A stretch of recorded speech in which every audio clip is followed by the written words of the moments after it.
is Simon Kow. I'm the director of the Early Modern Studies program and an associate professor in that program. I'm also the coordinator of section 3 of the foundation year program, the Renaissance and Reformation. What I like studying about studying the Renaissance and Reformation and the early modern world in general is precisely because it's such a period of change and upheaval, as it's often been called, a world turned upside down. And there's a sense in which there are explorations of new ideas, a sort of boldness in ideas, sometimes with often catastrophic consequences, new forms of culture which are exciting and vigorous, and a self-consciousness that a society is in a time of flux, that this brings forth terrible challenges and forms of destruction, but that there may be opportunities for new ways of thinking, new ways of expressing ourselves, new ways of approaching human society. The most striking example of a disaster or plague that hits the period of the Renaissance and Reformation, which is considered the early part of the early modern period, the most prominent example would be the Black Death in the mid-14th century.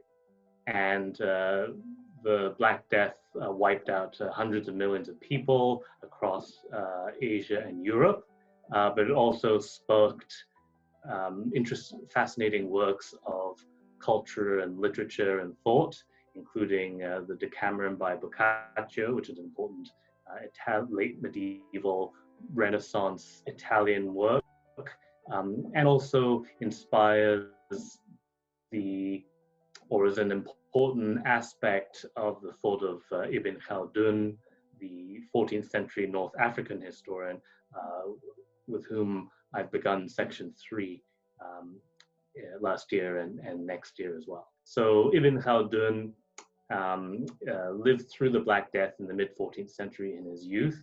It killed his parents, his teachers, many of his friends, and seems to have been a strong influence on the pessimistic tone of his thought. So Ibn Khaldun thought that the great age of Arab dominance in what we call the Middle Ages was coming to an end, that Arab societies had reached a level of decadence and what he called senility, which meant that they were in a very fragile and vulnerable period, and that the plague basically finished it off. And so the plague was God's way of ending this period of civilization. And so the plague can be seen as having influenced Ibn Khaldun's thought about how the rise and fall of societies is determined by certain natural laws, but also by God's hand. He thought it was not only an aspect of divine providence, but also exposed the vulnerability and fragilities within society.